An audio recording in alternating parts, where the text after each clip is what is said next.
caros hermanos, es bueno que esta noche penetremos a fondo en esto de la conciencia.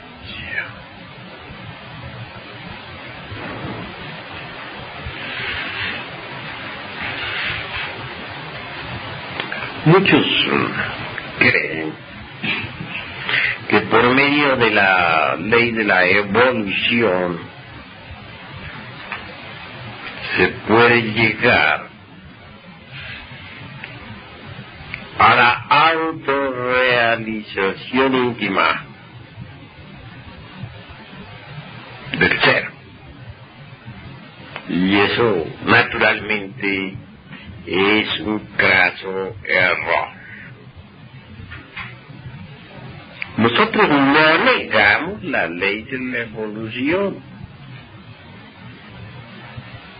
Es obvio que esta existe. Lo absurdo precisamente consiste en atribuirle a tal ley aspectos psicológicos que no tiene. Es ostensible que a toda su vida le sucede una bajada. Sería inconcebible una subida infinita.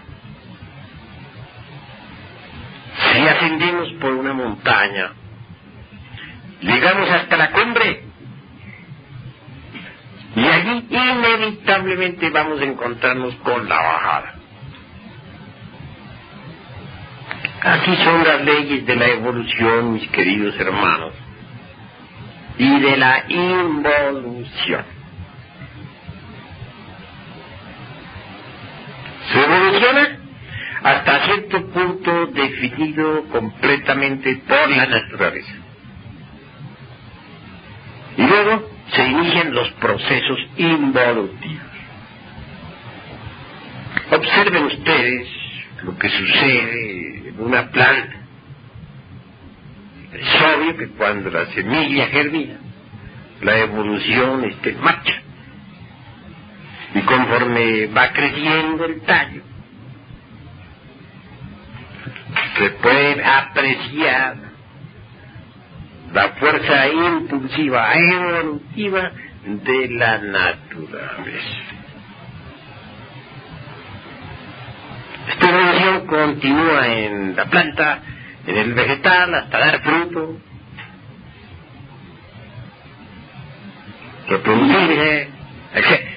Más tarde, a través del tiempo, inicia sus procesos involutivos, y entonces vemos cómo las hojas se van marchitando, hasta que por último, la planta, aquella tan hermosa, se convierte en un montón de leños. Esa es la fuerza de tipo involutivo. Vean ustedes, mis queridos hermanos, lo que sucede en los seres humanos. Es obvio que dentro del vientre existen en la mujer procesos evolutivos cuando está gestando. La criatura cuando nace está en evolución. Como me pasa por los procesos de la niñez, la adolescencia, juventud, madurez, hay procesos evolutivos. Pues luego, a estos se suceden los procesos involutivos. Entonces vemos cómo la persona va poco a poco envejeciendo, marchitándose como si fuese una planta en proceso ya de deterioro, y por último envejece y muere. Esa es la cruda realidad, hermanos. Pero atribuirle a estas leyes de la evolución e involución aspectos psicológicos que no tienen es equivocado, absurdo. Cuando uno lee todas las teorías que existen sobre evolución, se da cuenta de lo artificioso que es tal dogma. La mente humana se ha deteriorado tanto que ya ni siquiera saben ver los procesos procesos destructivos, involutivos en grande escala. Obsérvese a los pensadores actuales. Caen en absurdos tan tremendos como atribuirle, por ejemplo, a la ley de la evolución los procesos destructivos y también de tipo involutivo. Es el colmo del absurdo. Atribuirle a la evolución procesos involutivos, atribuirle a la evolución procesos degenerativos, procesos de deterioro. Pero aquí es.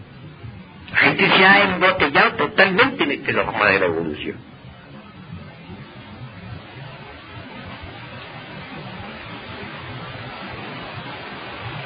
Lo que necesitamos nosotros, mis caros hermanos, es apartarnos de esas leyes mecánicas de la naturaleza.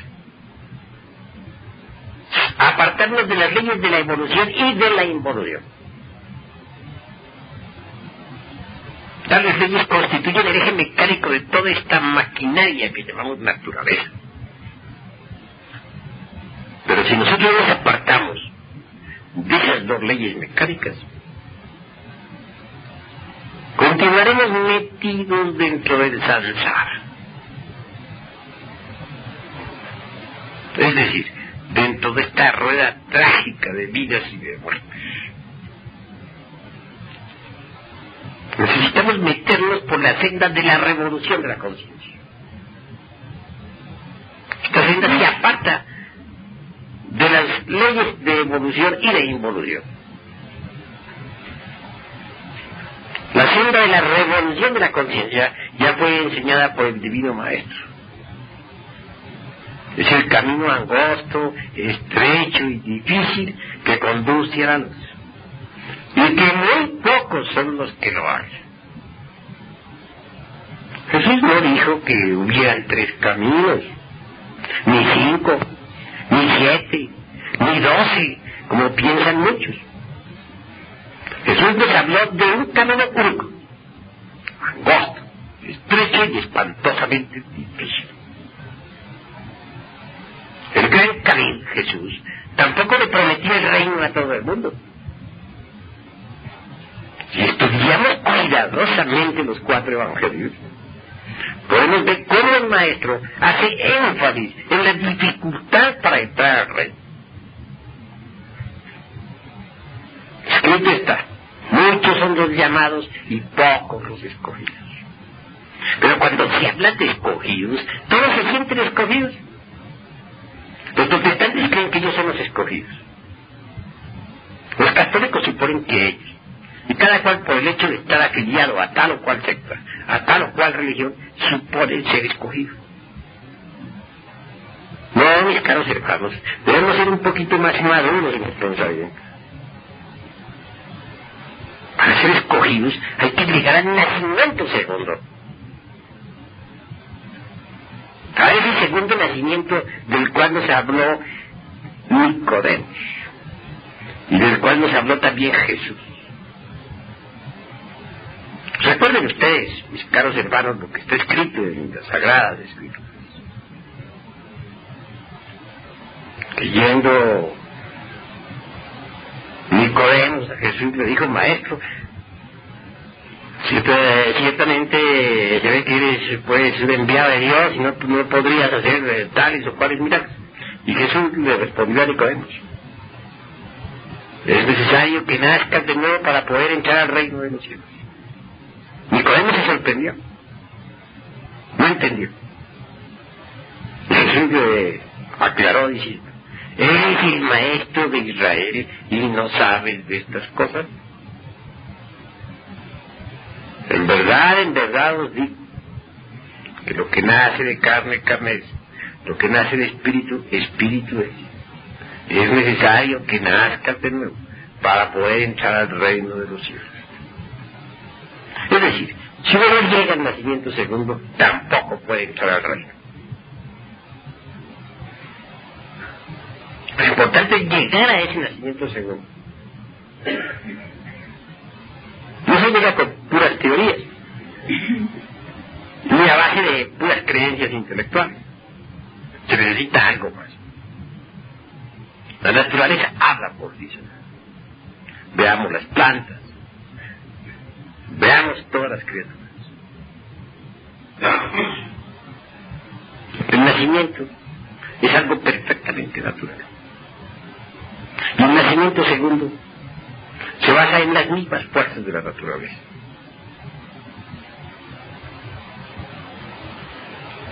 Muchas veces hemos hablado ampliamente sobre lo que son los tres factores de la revolución de la conciencia. Morir, sí, es necesario morir. Debe morir el ego, el mí mismo, el sí mismo, el yo.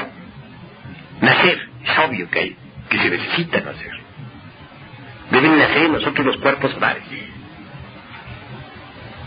Porque sólo así podemos encarnar al ser. Sacrificio por la humanidad es amor. Debemos sacrificarnos por todos los millones de seres que ponen el mundo. Esos son pues los tres factores de la revolución de la conciencia. Jesús lo sintetiza diciendo: el que quiera venir en pos de mí, niéguese a sí mismo, tome su cruz y sígame. Negarse a sí mismo significa disolver el ego, el yo, el mí mismo. Tomar la cruz, echarla sobre nuestros hombros, significa trabajar en la forja de los cíclopes, en la novena esfera, porque la cruz es eminentemente fálica.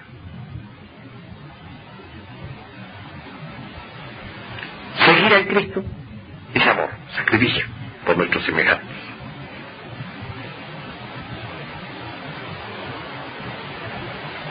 Necesitamos trabajar intensivamente con los tres factores. Solo así es posible llegar a la autorrealización íntima del ser.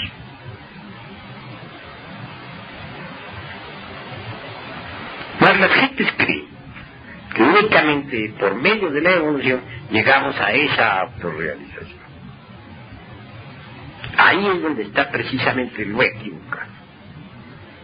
Porque la autorrealización no puede ser el producto de una mecánica, aunque ésta sea de tipo evolutivo.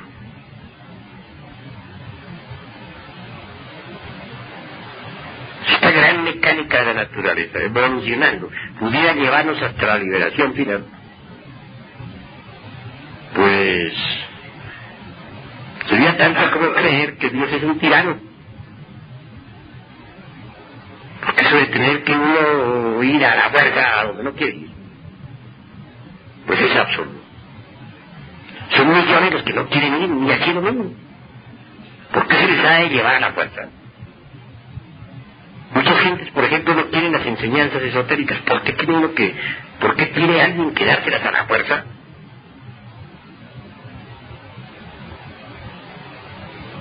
Que es necesario cambiar, pero ¿por qué tiene que cambiar la gente a la brava?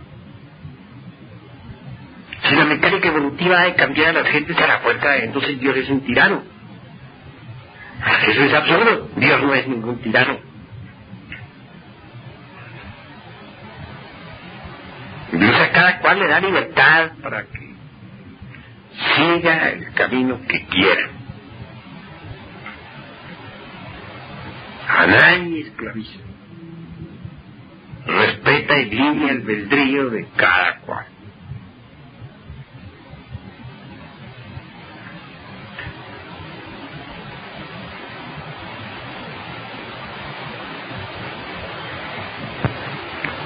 Muchos creen que, por ejemplo, a través de las innumerables reencarnaciones se llega a la perfección. Y eso es falso. Ya las gentes no saben distinguir entre lo que es reencarnación y lo que es retorno. La reencarnación fue dada a conocer en la India por el señor Krishna, el cual, como se sabe, vivió unos 1000 años antes de Jesús.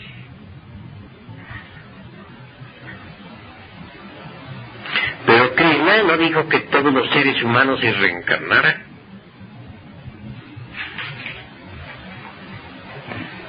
Krishna enseñó que solamente los dioses, los devas, los semidioses, los titanes, etcétera, son los llamados a reencarnarse.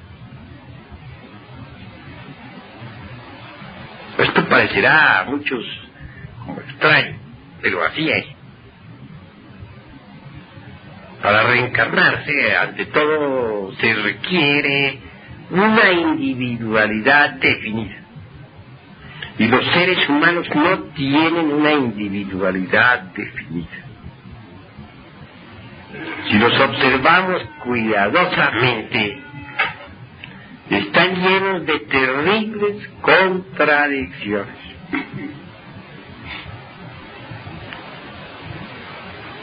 Cada cual sabe que en sus adentros lleva muchas contradicciones y trata de enmendarlas, naturalmente con disculpas.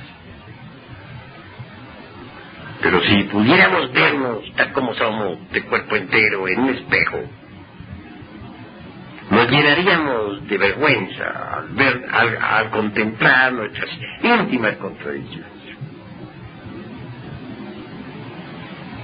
El motivo, la causa de estas reside precisamente en la multiplicidad del yo.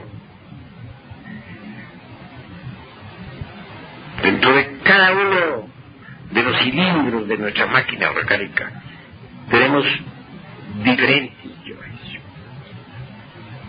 Por ejemplo, el yo del intelecto dice: voy a estudiar un rato. La gente enseña el yo del movimiento y dice: no, tengo ganas de ir a caminar un poco. Y luego, como tercero en disputa, surge, por ejemplo, el yo del hambre, de la glotonería o del estómago, como ustedes quieran llamarle, y dice: no, prefiero comer. Vean ustedes qué cantidad de contradicciones tenemos. Ahora, son innumerables los defectos que tenemos. Y cada uno de ellos está personificado por un yo.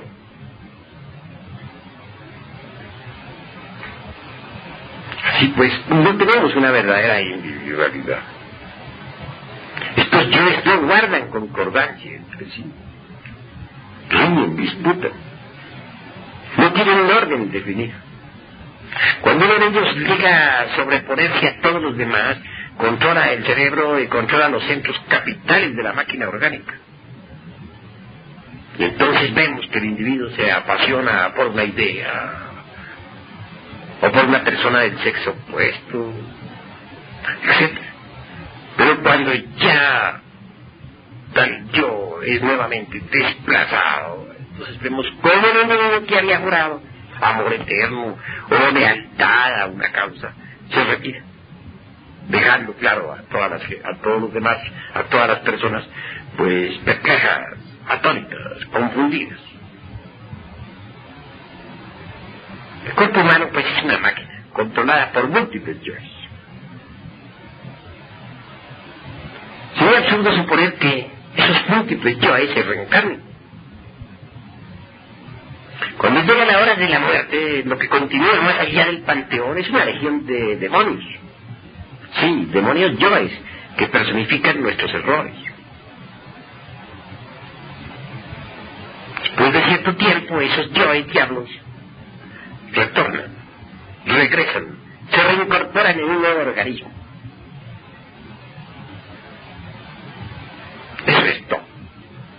Al reincorporarse, repiten exactamente todas las acciones de sus vidas anteriores. Esa es la ley de la eterna recurrencia. Así pues, las leyes de retorno y recurrencia gobiernan a toda la humanidad. ¿Cómo puede hablarse de reencarnación en este sentido? La reencarnación es para individuos que ya no tienen ego, que ya no tienen esos yoes, para individuos que son puro espíritu, para individuos sagrados. Es que la palabra reencarnación lo dice, mis caros hermanos. Encarnación, ya sabemos lo que es encarnación, el descenso de la divinidad a un hombre. Y reencarnación, es decir, significa la repetición de ese descenso a un nuevo organismo humano.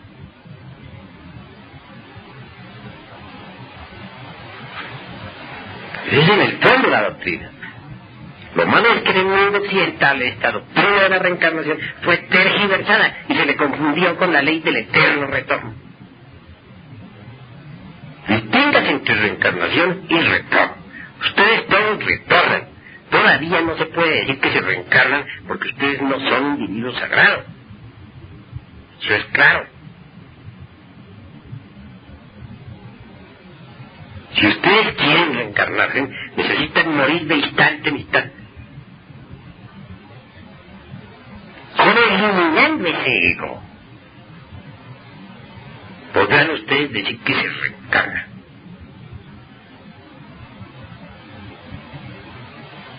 Conforme el ego se va eliminando,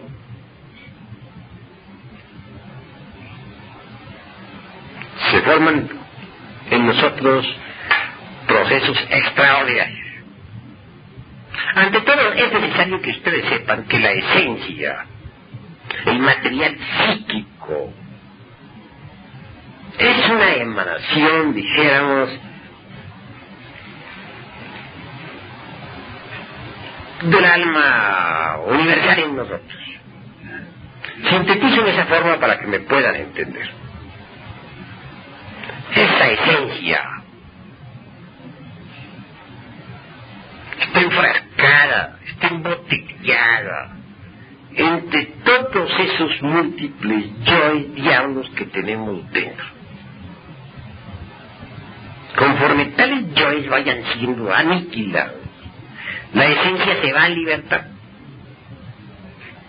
Por desgracia, por ejemplo, si tenemos un perfume metido entre muchos frascos, es obvio que conforme vamos destruyendo esos frascos, el perfume se va emancipando, libera.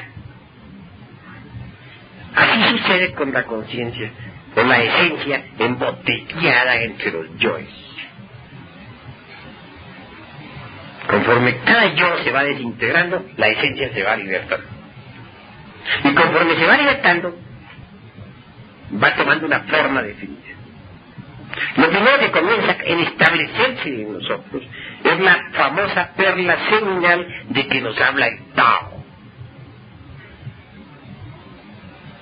Más tarde, a través del tiempo, la perla seminal se transforma en el embrión áureo. Y este embrión áureo se desarrolla más y más y más conforme los yoes van siendo destruidos, aniquilados, desintegrados.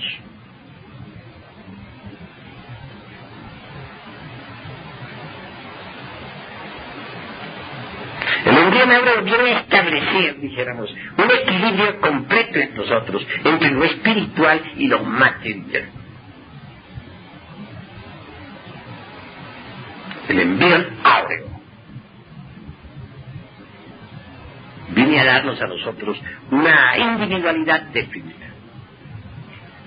Cuando todo el yo pluralizado ha sido vuelto polvo, lo que queda en nosotros es el embrión áureo, la conciencia despierta, iluminada, resplandeciente. Una conciencia, sí, puede moverse libremente a través del espacio infinito.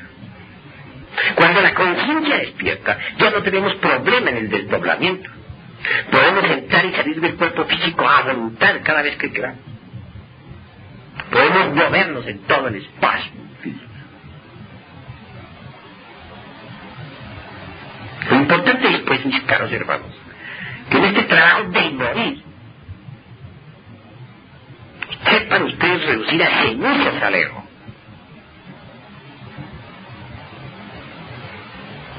Conviene aprender a manejar la energía creadora. Recuerden ustedes que en los misterios gnósticos figura siempre el cáliz y la lanza. El cáliz representa precisamente a la fuerza viril masculina. Digo, la lanza, perdonen ustedes que iba teniendo aquí una pequeña equivocación. El cáliz representa el yo femenino y la lanza a la fuerza sexual masculina. Hay que aprender a manejar la lanza y el cáliz, la fuerza masculina y la fuerza femenina. los grandes sabios de la antigüedad aprovechaban el Sahaja Maithuna para aniquilar a los yoes, para reducirlos a ceniza, para volverlos polvo.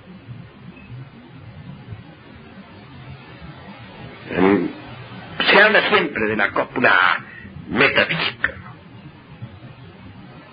del coito químico. Y es que durante el Sahaja Maithuna, en el momento supremo, se puede rogar a la divina madre Kundalini, utilice la lanza, es decir, la fuerza sexual, para reducir a ceniza, a polvo, a esos yoes que controlan el organismo humano. Y es obvio, con el poder de la lanza, se desintegran muy rápidamente esos yoes.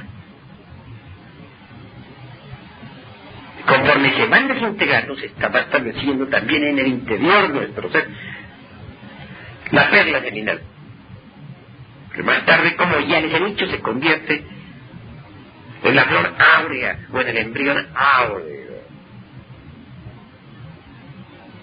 Ese es el misterio del áureo florecer. Hay que entender todo esto a fondo. En cuanto a las personas que no tienen cónyuge, sean mujeres, sean hombres, de todas maneras deben tratar de comprender el error que van a eliminar. Y una vez bien entendido a fondo profundamente, entonces se les suplica a la Madre Kundalini elimine al yo que personifica tal error psicológico. La diferencia entre solteros y casados consiste en que los últimos, como disponen de la fuerza de la lanza, pueden destruir esos yoes más rápidamente. Eso es todo. Ahora, los solteros pueden destruir los yoes pidiendo a la Madre Kundalini elimine el error que se ha comprendido a fondo. Pero cuando ya se trata de destruir, por ejemplo, a los traidores, o de ir más lejos, a eliminar, por ejemplo, el dragón de las tinieblas, o muchos otros elementos subjetivos malvados que el ser humano carga en sus profundidades infraconscientes, pues se necesita indispensablemente el poder de la lanza, durante el Sahaja. Así pues, mis caros hermanos, hay que entender esto, hay que comprenderlo profundamente. Cuando la conciencia ha sido libertada completamente, cuando está desnuda frente a la gran realidad, entonces podemos ver, oír, tocar y palpar las grandes realidades de los mundos superiores. Nos convertimos en investigadores competentes de la vida en los mundos superiores. El proceso del morir, pues, es bastante profundo, mis caros hermanos. Ahora, en cuanto al proceso del nacer, es obvio que hay que trabajar con los hidrógenos. Eso sí ya es cosa del Sahaja Maithuna. Mediante un chakra especial, como ya lo he explicado tantas veces, se hace pasar el hidrógeno sexual a una segunda octava de tipo superior. Esta segunda octava resuena con las notas do, re, mi, fa, sol, la, si. Y va cristalizando después de haber saturado las células en la forma esplendente y maravillosa del cuerpo astral.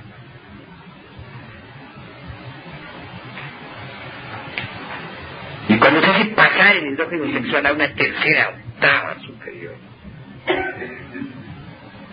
entonces se fabrica el cuerpo mental.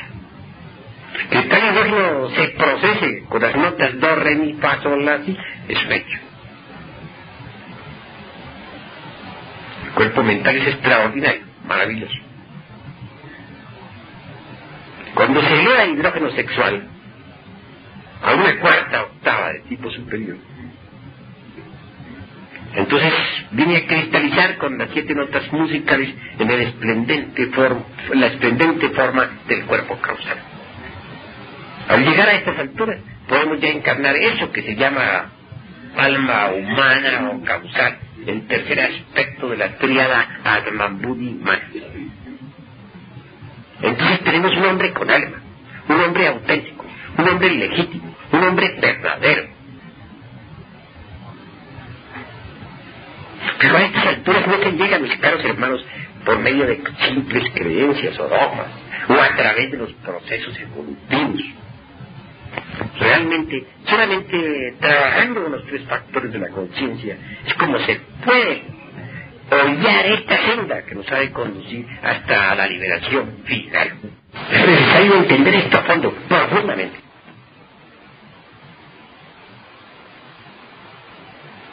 Por hoy, mis caros hermanos, conténtense con esto que hemos platicado. Meditar profundamente. Si alguno de ustedes tiene algo que preguntar, puede hacerlo con la más entera libertad.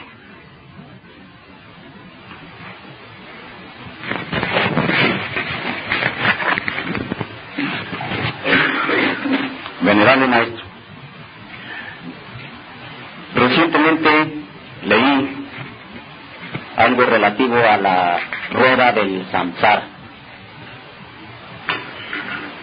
Y en esta exposición que se hacía de dicha ley kármica, se decía que el alma pasaba por distintas etapas en cada retorno,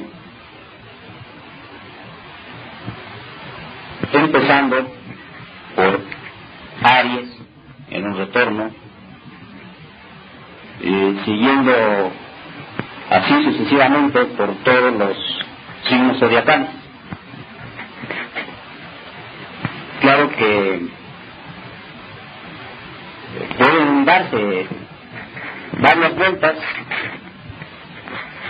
por esos mismos signos, pero que se iba procesando de esa manera, de una manera progresiva. Lo curioso del caso es que allí venían analizados los tipos de almas que van pasando por esas distintas etapas, y lo curioso es que sí, esos análisis que se hacen coinciden con la personalidad analizada. Digo, maestro, ¿qué nos podría decir al respecto? Con el mayor gusto contestaré sus preguntas, mi estimable hermano Chávez. Es obvio que los seres humanos nacen bajo uno u otro signo zodiacal. Todo depende de la ley del karma individual. Esto no hay planes concretos como cree el autor al que usted alude. Es cuestión esencialmente kármica y nada más. Cuando yo he iniciado, se liberta de la ley de recurrencia, ley que entre paréntesis nos obliga una y otra vez a repetir en cada vida los mismos hechos de la vida anterior.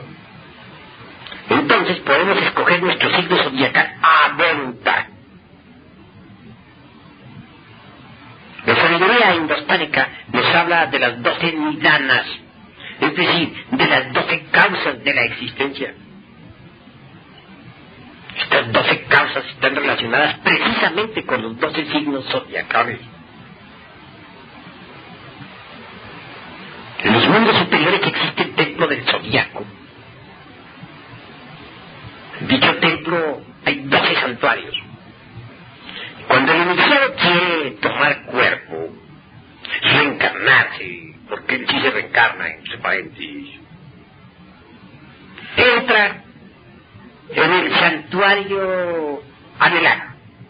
Algunos desearán encarnado o reencarnarse bajo la constelación, por ejemplo, de Leo, otros bajo la constelación de Acuario, o de Piscis, o de Aries, etc. En todo caso, cuando el iniciado quiere tomar cuerpo, reencarnarse, entra en cualquiera de los 12 signos zodiacales a voluntad. y allí se aguarda hasta que vienen los maestros del carro. Ellos entonces se encargarán de realizar la conexión del cordón plateado con aquel zoospermo que ha de ir a una matriz. Pero pongan ustedes atención. Ciertamente puede el iniciado despierto y consciente escoger su signo zodiacal a voluntad. Eso es lo que tengo que decirles a ustedes, mis queridos hermanos, en relación con la cuestión del zodiaco. Es bueno que eliminen de sus mentes ese dogma de la evolución, porque ese dogma los conduce al error.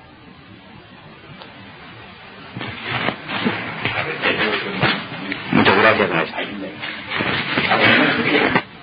¿Puedo hacer otra pregunta, maestro?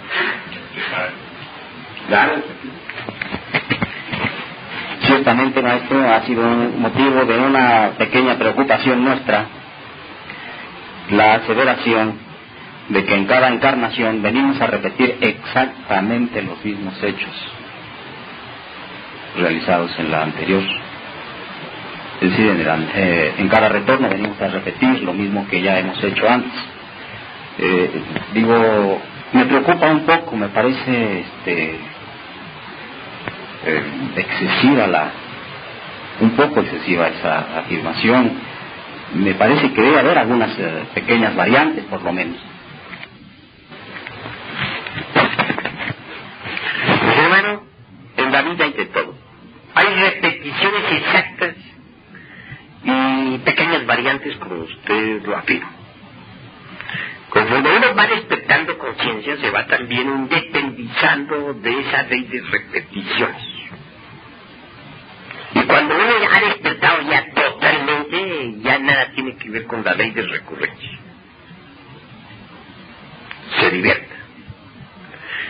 Mas existen en algunos lugares del mundo gentes de repetición exacta, hasta en los más mínimos detalles. Gentes que nacen en el mismo pueblo siempre, se casan siempre a la misma edad, organizan su vida económica a la misma, etc. Esas personas por lo común aparecen como si fuesen proféticas. Por ejemplo, dicen, cuando yo tenga 20 años tendré un negocio en tal y tal forma. Cuando yo tenga 40 tendré tantos hijos y mi vida será de esta y esta y esta manera. Y más tarde podemos comprobar que exactamente las profecías de esas gentes se han cumplido. Entonces, si uno no tiene suficiente comprensión, llega a pensar que esas gentes son intuitivas o proféticas o algo por el estilo. Más no es nada de eso. Lo que sucede es que esas gentes, como repiten siempre lo mismo, ya se saben su papel de memoria. Eso es todo. Lo interesante es que nosotros nos independizamos de la ley de recurrencia, que nos hagamos libres de verdad. Y por eso se necesita, mis caros hermanos, disolver el ego. Porque solo disolviendo el ego despertamos conciencia. Y solo despertando conciencia nos independizamos, nos libertamos de la ley de recurrencia. ¿Entendido? Es una pregunta.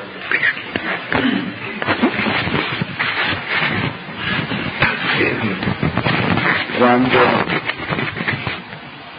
se fabrican los cuerpos solares y no se despierta conciencia,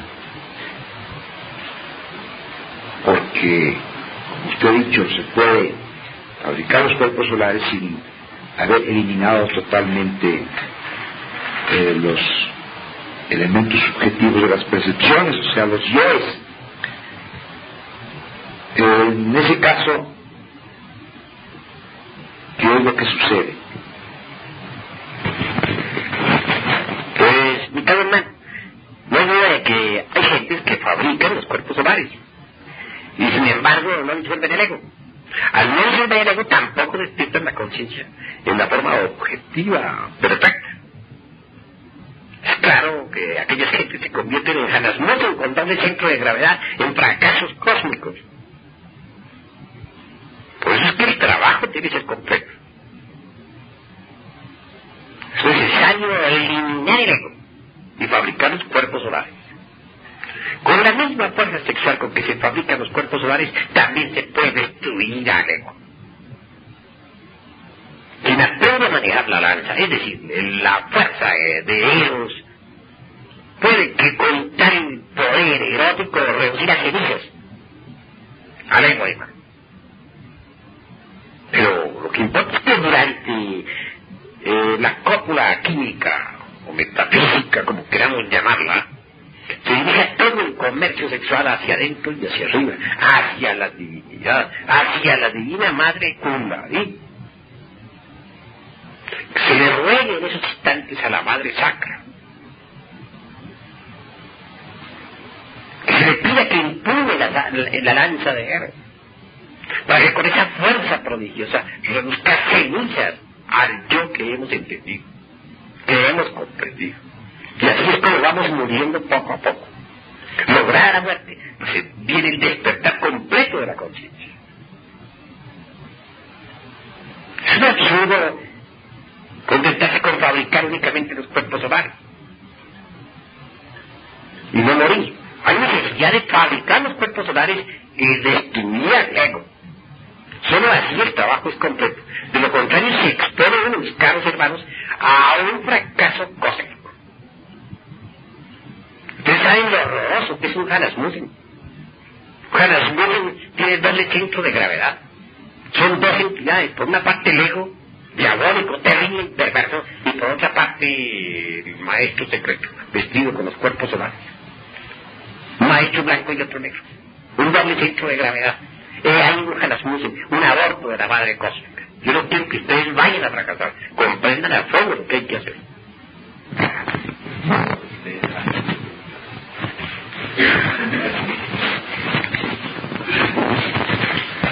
Maestro, yo quería, si todavía queda un poco de carrete para nuestros hermanos, que pudiera usted informarles de algo que es privativo nuestro, que estamos cerca del contacto con el maestro, y es aquella cosa que en relación con la plática de esta noche usted en otras ocasiones nos ha hablado, es decir, que todo estudiantado conoce algo relacionado con lo de las 108 vidas que se le asignan a todos los seres humanos, pero lo que sí nos sabe el estudiantado, fuera porque no se ha escrito todavía, es aquella plática que usted nos dijo de las 3.000 oportunidades que se nos dan.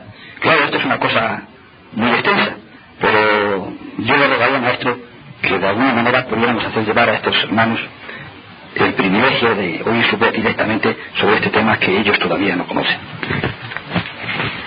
Con el mayor placer, cada hermano, voy a dar respuesta a su pregunta. O mejor voy a dar, explicación sobre el tema que usted propone. A toda mónada divinal se le dan 3.000 oportunidades. Es decir, que para toda mónada divinal existen 3.000 ciclos. No vayan ustedes a confundir ciclos con ciclos, que es diferente. Cuando hablo de 3.000 ciclos o aeones de tiempo, deben ustedes saber comprender.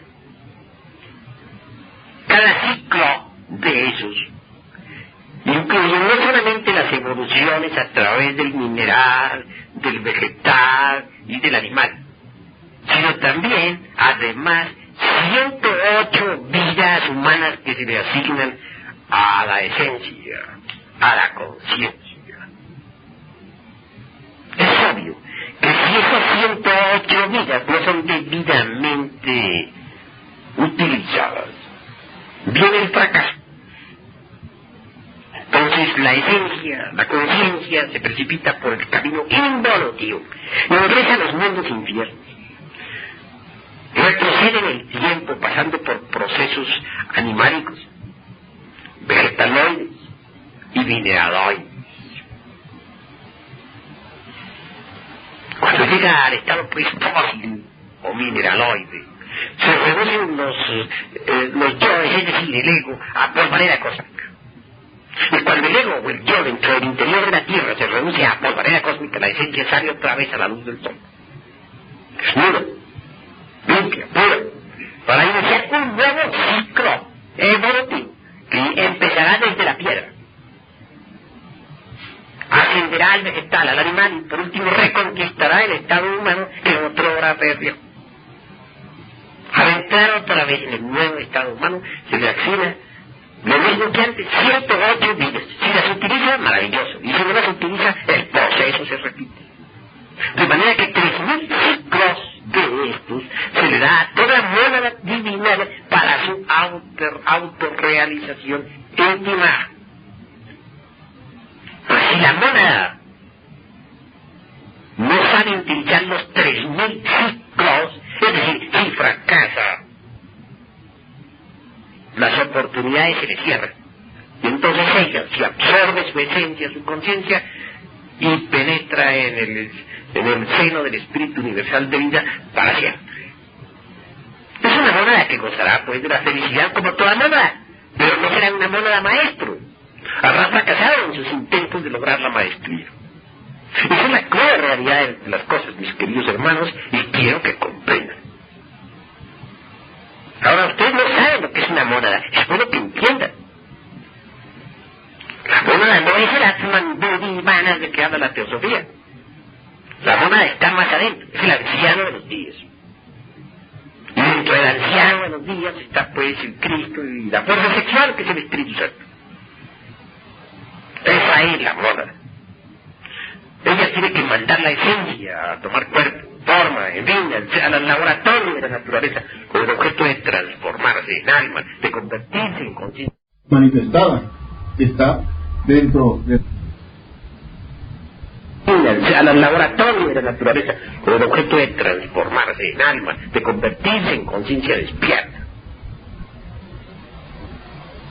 Cuando el ser humano chupa, es decir, cuando la conciencia se autorrealiza, se liberta de la mente absorbiéndose en Atman, el inefable, y mucho más tarde se absorbe en el anciano de los días.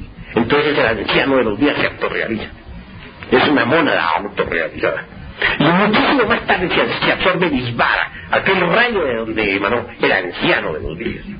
Entonces Isvara, con conciencia, se convierte en un logos. Cuando uno se convierte en un logos, se liberta del sistema solar. Y cuando se liberta del sistema solar, tiene el derecho a vivir en los mundos de Paramapada, mientras llega la noche cósmica profunda. Al llegar la noche cósmica, al llegar la noche del gran Pradaya, se absorbe en el espacio abstracto, absoluto. Y allí vivirá durante 7 eternidades, en una felicidad inconcebible, más allá de todo. Después, en el futuro Mahamvantara, es obvio que tendrá que volver a entrar en una nueva actividad para ciclos o edades trascendentales del espíritu de orden superior, sobre las cuales hablaré más tarde, pues este todavía no es el momento indicado.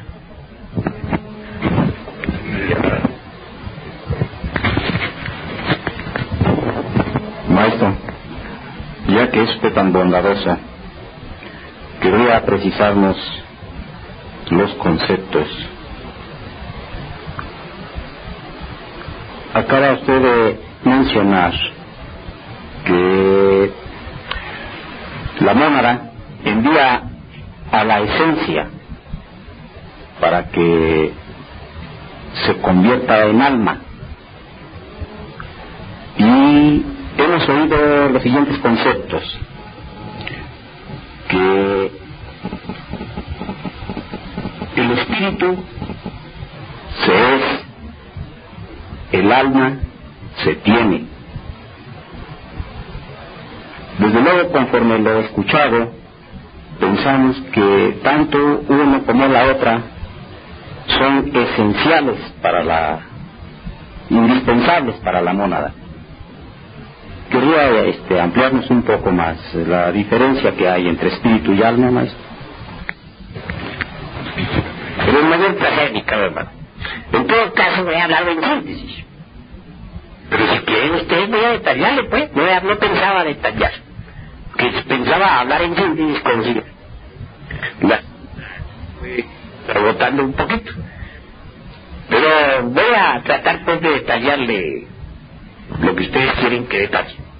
Es claro que el anciano de los días pues emana de sí mismo lo que podríamos decir el espíritu, el Atman, Buddhi, Manas, y aún así estoy sintetizando. Atman de hecho es el espíritu ser, Buddhi es el alma espiritual y Manas superior es el alma humana. Es decir, el último Atman emana del anciano de los días, pero el último tiene dos almas, una espiritual que es Buddhi y es femenina, y una masculina que es el alma humana. Claro, de esta última, es decir, del alma humana deviene la esencia. La esencia está desgraciadamente embotellada o enfrascada entre todos los yoes que el ser humano carga dentro. Mas si el ser humano destruye a todos esos yoes, la esencia se liberta, se convierte pues en el embrión áureo. Y ese embrión áureo más tarde se fusiona con el alma humana. Así nos convertimos en hombres con alma.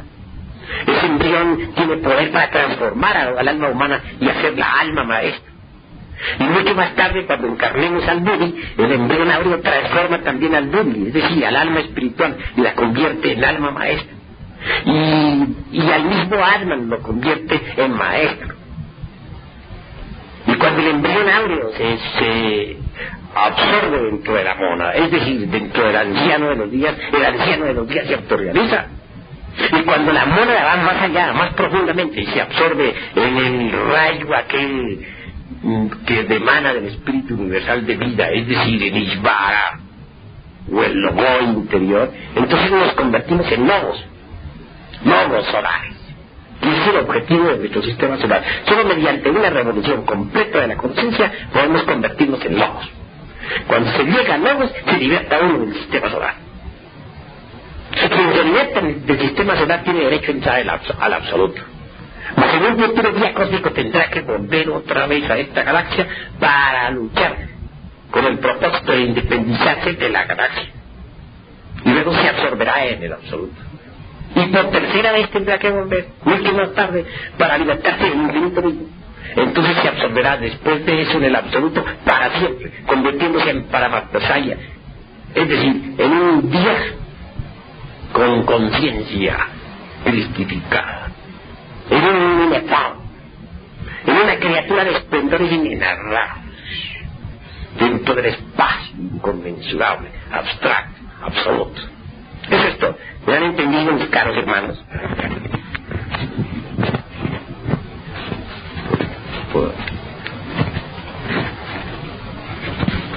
Maravilloso, maestro. Desde luego, comprendemos que un propósito de conciencia existe para la mónada al mandar a su esencia a lo que usted ha denominado laboratorio. Alcanzamos a comprender que es necesario precisamente ese proceso de descender hasta este plano a aprender, a adquirir experiencias, a adquirir conciencia, para que al ascender nuevamente a nuestras entidades superiores, por así decirlo, ellas a su vez se conviertan en almas maestros, como nos lo acaba de decir. Y es también sorprendente enterarnos de que dentro de esas 3.000 oportunidades que se le dan a la mónada, puede haber mónadas que se reintegren al absoluto habiendo fracasado. Sí nos gustaría, pues, maestro, que nos explicara, si es posible, un poquito más el propósito de ese plan. Bueno, Con mayor placer, mi caro hermano. En todo caso, pues ciertamente son raras, ¿no? Las que puedan llegar a fracasar en 3000 ciclos cósmicos. No es imposible que algunas fracasen.